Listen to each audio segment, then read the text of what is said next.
Most of the birds of the Galapagos, like many of the other creatures found on these islands, are unique, not found anywhere else in the world, even though they are similar to those found on the mainland. Yellow warblers, one of the few colorful birds found here, flit about the lava rocks in search of food. They peck daintily, but the herons that stalk the shore gulp theirs most undaintily.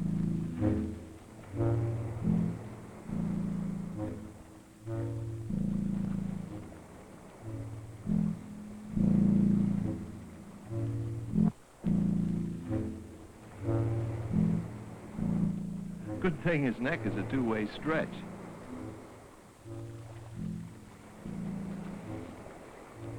Oyster catchers with beaks like chopsticks have found a rarity in the Galapagos, a white sand beach, sandwiched between the black rocks that line the shore. The Galapagos have been called many things: hell, a laboratory of evolution, the end of the world, Noah's Ark of the Pacific.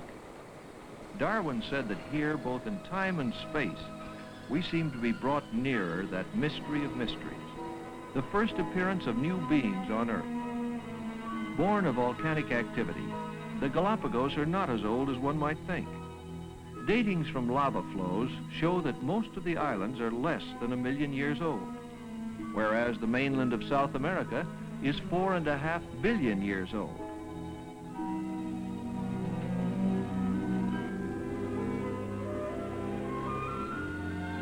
Herman Melville described the Galapagan landscape as arrested torrents of tormented lava.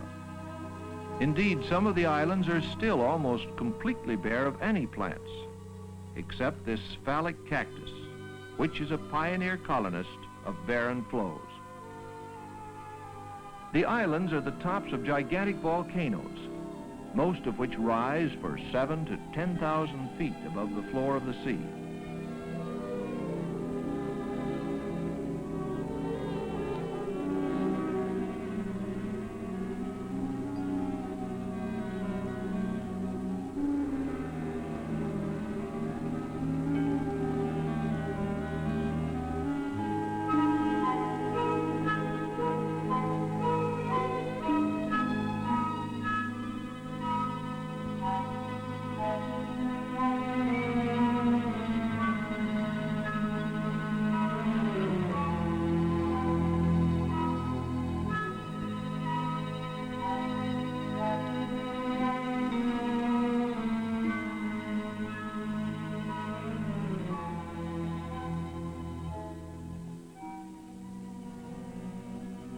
Lava tunnels are formed when a flow congeals on the top, while the molten stream moves on.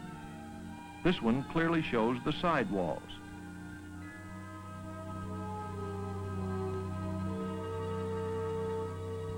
Each island is more than a collection of plants and animals. It is a community of organisms living together as a unit, from the largest to the smallest, each dependent upon the other.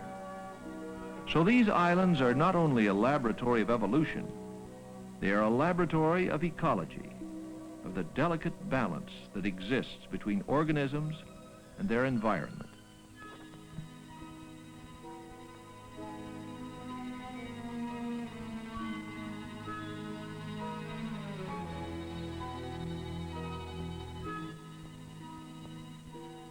The cool Humboldt Current creates, right here on the equator, a curious colony of emigres from colder climes. Penguins, for instance, flightless exiles from a distant Antarctic home. In the remote past, a few birds must have been swept northward by the Humboldt Current. The breed that has evolved is small, but it clearly reveals its ancestry. Penguins live beside flamingos, the only flamingos known in the Pacific. They are very shy now, but unfortunately, they have learned too late that man is dangerous. They are quite rare, almost extinct. Darwin's finches are of special interest to scientists because it was these birds that gave Darwin his insight into the origin of species. He was amazed by the variety of their beaks. and reasoned that they must have come from a common ancestor and gone through a long process of development. This picture shows the comparative size of the beaks of the 13 species of Galapagos finches. It was clear to Darwin that the birds had found different foods available on different islands, and through successive generations had evolved accordingly. For instance, on one island, they developed slender beaks for probing flowers. On another, small beaks for catching insects. On another, strong, thick beaks for cracking seeds, and fingers too. Thus, Darwin showed how development occurred by natural means, without supernatural intervention. To see the great variety of birds of the Galapagos, one must visit several different islands, since each island has its own distinctive bird life.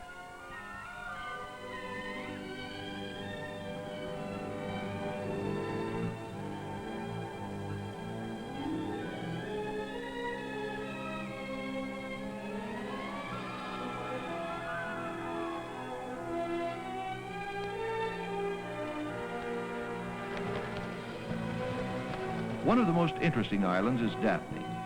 Hardly an island, really nothing more than the peak of a volcano that has risen from the bottom of the sea.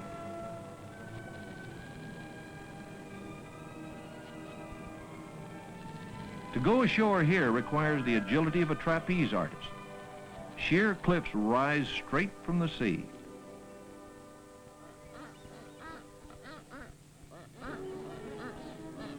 The flat bottom of both craters is the home of thousands of strange birds called blue-footed boobies. From here, one sees clearly the smaller crater above and the larger one below. The bluefoots form a dense colony, and no other birds, not even other species of boobies, intrude.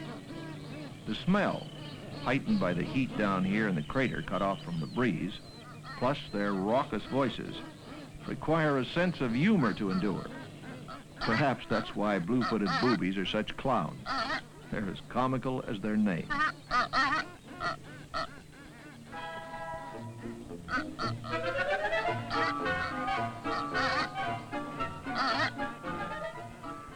It looks as though they're mad, but more likely this is his blue-footed way of making love to her.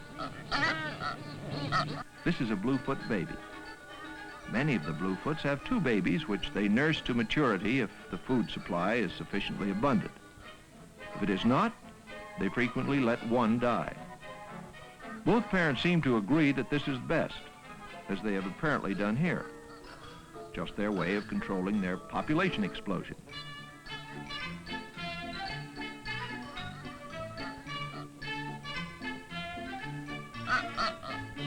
Boobies are plunge divers and feed their babies by regurgitation. So when the babies vibrate their necks in this manner, it's their way of saying, "I'm ready for another regurgitation." Here's a male displaying. That's what it's called when he carries on in this strange manner to attract a female.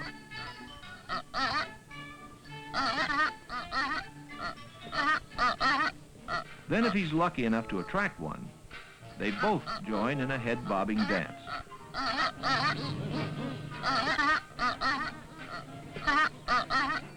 On the rim of the crater, there are other birds. A dove, a white or masked booby. These cousins of the bluefoots never visit their relatives. They stay up here on the rim and leave the floor to the bluefoots.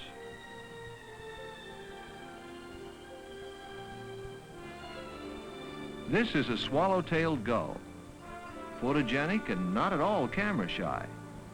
Since no land mammals managed to get a footing here in the Galapagos until quite recently, they are isles without fear, often even without shyness. From this point of view, this end of the world is a Garden of Eden.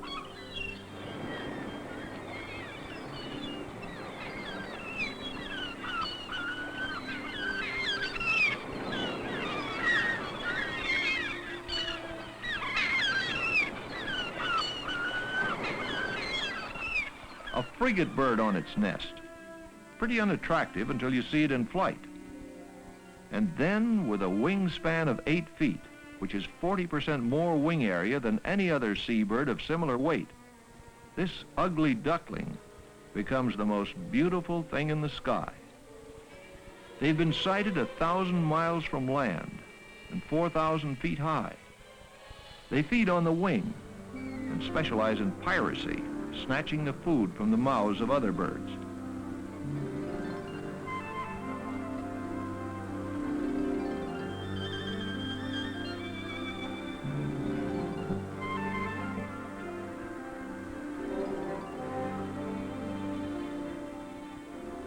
Frigates nest in trees or bushes, and sometimes on the ground.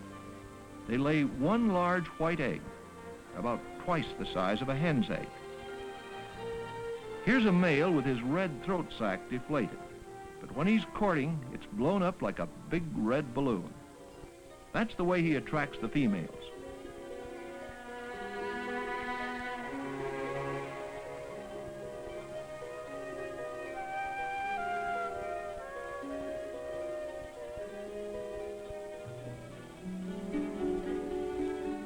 Here's another frigate bird with her baby.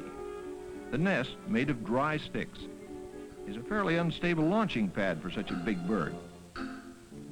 Baby does not like being left alone, especially when a strange-looking object sticks a camera in his face.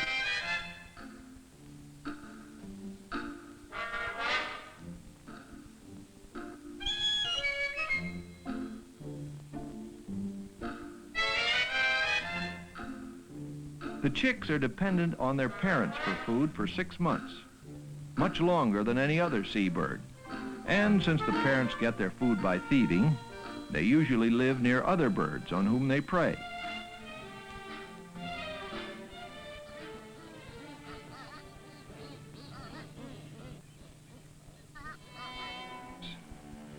At Sombrero Chino on James Island, the lava is the blackest black, absorbing all the light, sharp and difficult to walk on, and hawks hover overhead. There's the reason, a young hawk. These birds are usually very tame, even friendly. But when they think their young are endangered, the whole flock comes to the rescue.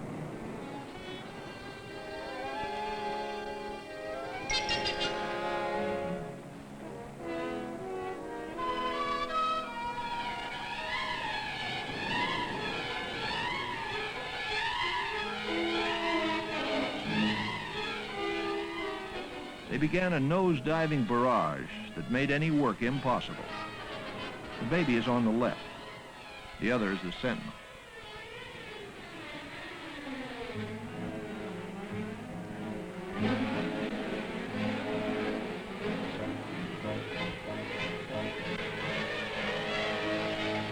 The hawks put up such a valiant fight, the men hadn't the heart to frighten them further. They contented themselves with one shot and left Sombrero Chino to these birds of prey. Because man's invasions have been infrequent, these enchanted isles have retained some of their look of eternity. Let's hope that that enchantment can be preserved.